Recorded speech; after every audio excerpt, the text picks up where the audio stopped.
What's the meaning of contrapuntal?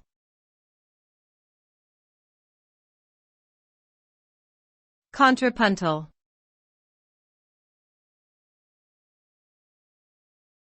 Contrapuntal.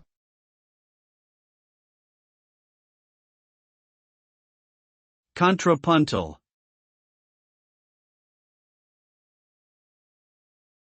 Contrapuntal.